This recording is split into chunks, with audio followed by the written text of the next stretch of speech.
Hiya, what's going on? First episode of questions and answers. Alright, so Shaun, alright, this is a guy where we're both competing in the Northwest Championships, which is like in May the 1st. Under 16 weeks. 16 weeks out. So, collectively we're going to smash the shit out of YouTube.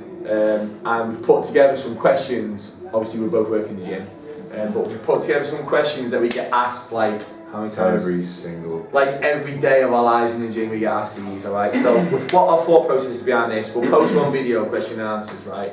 And then from there on, hopefully we can spread this video around enough for people to add comments to, and then we can just continue the videos on, answering questions from everyone. Alright, so I've got my list of questions here, you've got yours. Alright, go on, you can start. Biggest one, what's the best way to build muscle? Now, for a complete novice, never been to the gym, it's going to be the biggest spike, biggest muscle growth that you will ever be able to achieve. Newbie gains. Newbie gym gains. What we advise you to do, start off, just all round body sessions, get your muscles used to working. So, for example, pair up, chest and shoulders, same hour, same workout, just get the muscles working, get used to weight training. Working all your legs, so quads, hammies, calves, and then going into your back. Once you become more advanced, once you start building up your weights, then you need to go into split sessions. Split sessions means dividing each muscle group into different sessions. For example, could do chest on a Monday, legs on a Tuesday, shoulders on a Wednesday, and back on a Thursday. And if you want to do arms, on a Friday, okay? Nice and easy. That's what most people do. So when you talk about typical gym routines, most people have like a split. So when you hear people talk about splits, that's generally what they're on about. So they're just dividing the muscle groups up so you all get adequate rest between sessions. So yeah, that was pretty much covered in it. One of my biggest ones I get, alright, this is going on to my second question on it, is eating is so confusing. I never understand if I'm eating enough or not enough, which is a pretty fair comment really to anyone that's not like smashing the gym or got their head screwed on nutrition wise. What do you advise I do to guarantee myself results? Right. First thing I always say to all my clients when I bring them on a consultation is I get them to write a food diary. Now a food diary does seem a bit of like a ball ache at first, but it really lets you see what you're eating, doesn't it? It lets you see. It's like an honest reflection of how good or bad your diet has been. So do a week food diary, see where you're at. Everything down, don't cheat. Everything, I mean, literally, and in theory, the worse you make it, the better you can improve on that. Alright, so you can always make that better the worse it is. Now, another thing I say to them is to be educated in the choices you make in your foods, right? For instance, you go into Tesco and some meal deals are counted as healthy choices. Are you messing? A meal deal? Are you joking? There's no deal about a meal deal at all. Like, is filled with salt, bag of crisp, chocolate, whatever, and a fizzy drink. That's it. It's common just sense, guys. Terrible food sources, alright? So make healthy, educated, conscious decisions about what you're doing, alright? And then going into it a bit further. Now this obviously isn't for everyone.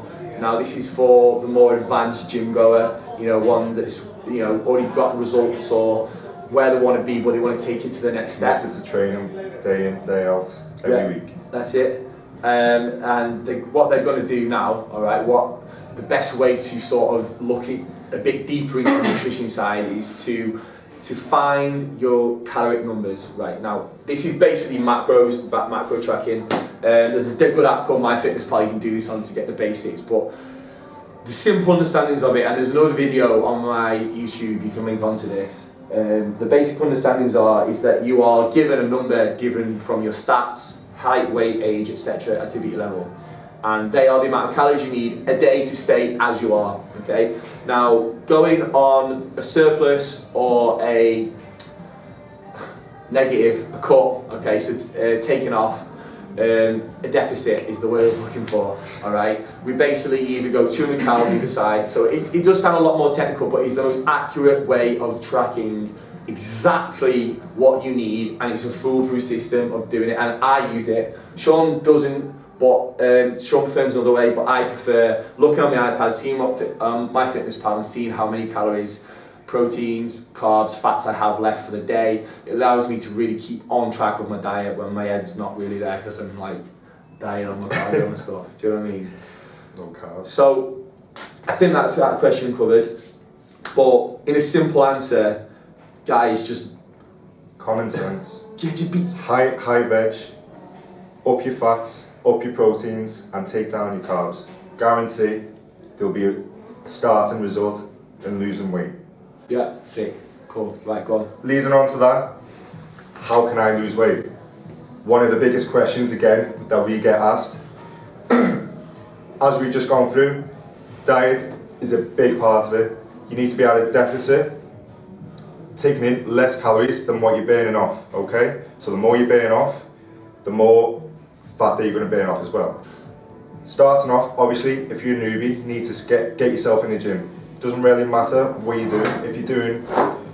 If you want to go through a cardio side, just get on a piece of cardio equipment and just build up your basic fitness, get them levels, stay on for 20 minutes, moderate pace, and just get your muscles working. Once you get used to it, once you want to start pushing yourself, get to a high level of fitness, go into HIIT training. Yes. HIIT training stands for high intensity interval training, okay? Oh yeah, it will kill you as well.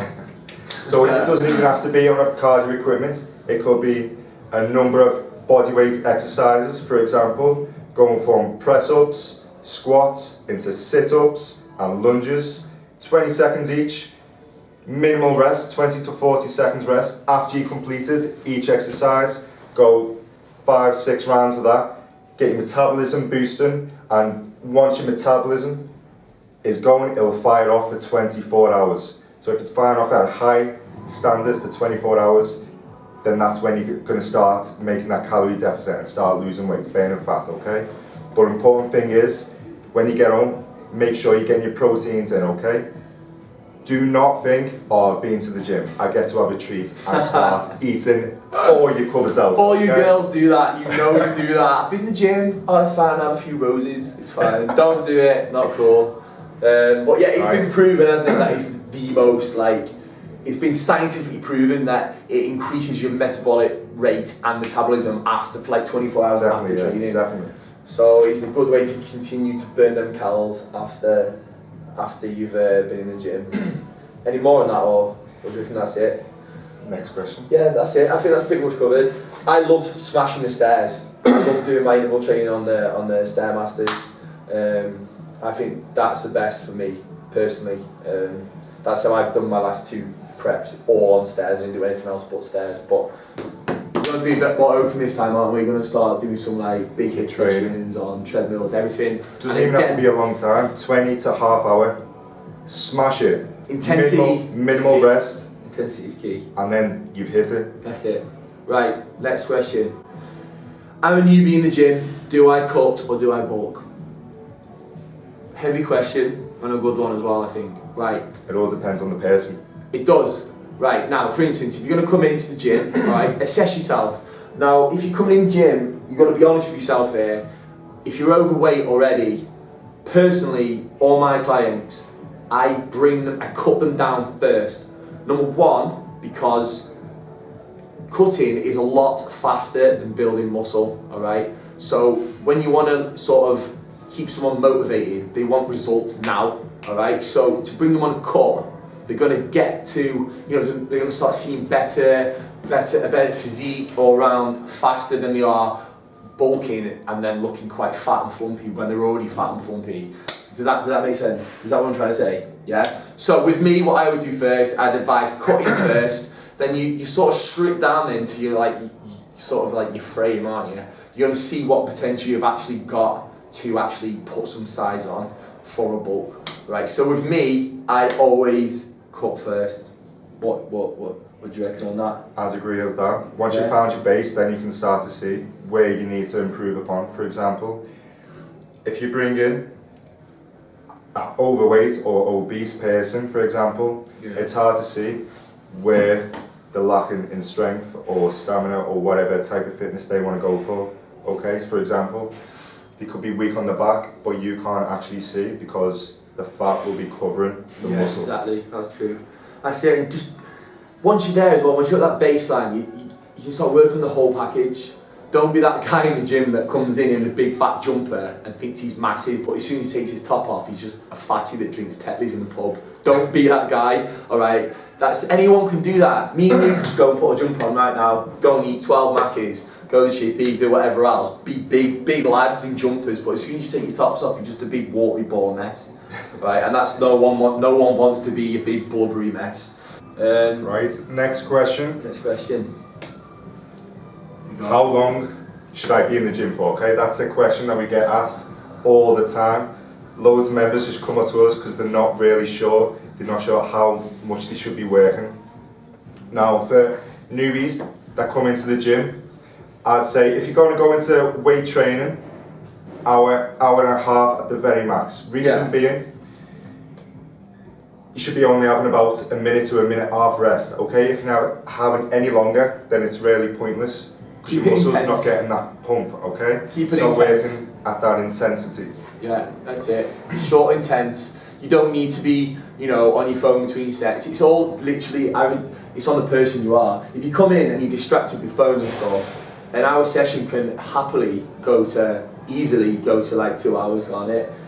Come in, Definitely. get it done, treat it as like a job, come in, get it done. As soon as you're done, you can get home and watch Get films in, get and out, stuff. job done. Exactly. Bosh. And the more intensity you have as well, the more intense you make these sessions, the more it's going to hurt you. Alright, so decrease rest times, leave your phone in the locker, that's a good tip, isn't it? Get rid of your Top phones. tip, bring in a stopwatch. Yes. Time your rest. Yes. As soon as you hit that minute half marker, straight back into your set. Done your set, watch straight back on and repeat, okay? Yeah, that's pretty much it. It's pretty simple really. Any more than an hour and a half, I think you're stupid to be honest, you just sort of, Wasting your time. it's counterproductive, so yeah. Right, next question. I think it's the last one, you've got one more now, yeah? Right, 2 more questions left. Right, what supplements did you use? It's quite specific this, I get this asked all the time because on my business cards I've got me on my competition. Different story, but they can see what I look like on stage, so people only want to know what supplements I was on my cut. Do you know what, I wasn't even on that many supplements while I was cutting. Obviously I was taking protein, but supplements is supplements for a reason. You can't supplement a bad diet. So the reason I looked like I did on stage was because of an absolute on-point diet, wasn't it? Definitely. And tracked. It wasn't because of what protein powder I was taking, and that is a massive misconception that people think protein's an easy way of getting massive. You drink a protein shake and, oh lad, check that. Do you know what I mean? And it's not true. It's a supplement for a reason. The only reason you should have protein shakes is if you're not getting enough protein in your diet. In your food. Which is among most people, because let's be honest, it is expensive to bring in all that protein from your meat, your fish, etc. So what you've got to do is try and calculate how much protein you're having in your diet already. That's it. How much you need now, and then get your protein powder in. And for example, you might need 2 lots of 20 grams, okay? So that's 2 shakes. Yeah, that's simple. Just to cut in as well, I'm not interrupting you. Going back to what we said before about working out your caloric numbers, alright? Once you do that, you will have specific to your body, and it's usually 1.5 grams of protein per pound of body weight. Remember that, write that down. That will give you your daily amount of protein you need to maintain and grow from where you are now. Alright, so I'm 211 pounds, I need around, I don't know, about 220 grams of protein a day. Any less than that, and again, counterproductive with the diet and the training. You've got to hit them targets. Protein is very important because as you're ripping your muscles during any sort of exercise, could be cardio, could be weights, your protein repairs your muscles, okay? Muscle rips during exercise, protein repairs it, okay? It takes time, but it gets in there. Once your protein repairs it, your muscle gets bigger, stronger, faster, whatever you're aiming to go for, and then you're able to go and train again, okay? Next supplement I took was branched chain amino acids, BCAAs, whatever you want to call it, right? And that just goes hand in hand in what Shaun said. Now, branched chain amino acids they prevent you being catabolic. Right, I am right, I know this, which is losing muscle. So, like you just said then, when you train your muscle, it breaks down and gets like micro tears in it. So, when you're actually training, drinking BCAAs during your workout, intra-workouts, okay, brings the amino acid to the broken down muscle, and it helps protein synthesis. Synthesis is what I was meant to say. Protein synthesis, alright? So, I properly rate BCAAs, and for the price, they're like a tenner for like a bag from like My Protein or something like that. But you're on BCAAs, aren't you? Yeah. Take it during your workout, big help. It tastes awesome. Like it's literally like drinking squash. There's no sugar in them, and they're just like for a tenner, I'd happily take that chance that they work. All right, that's it. That's my questions done. What was your last one? That's all mine done. All right, that's it. So. I think that has been an absolutely on point question time. Right, for a first one as well, you know, we're both still trying to get like speaking off the bat sorted and stuff, because it's quite hard just to flow with stuff. You guys watching this, put pressure on us, man. Alright, but no, that's it. Alright, that's a wrap. Okay, question and answers episode 1 over. If you can, any questions you want to know in relation to anything, fitness, gym, competition, diet, training, comment below, alright? Comment on wherever you see this video, add a comment in, I will pick it up, I will write it down, and in 2 or 3 weeks time we'll do another one. I will answer that question for you, me and Shaun combined. 2 heads are better than 1, remember that. That note, peace out people.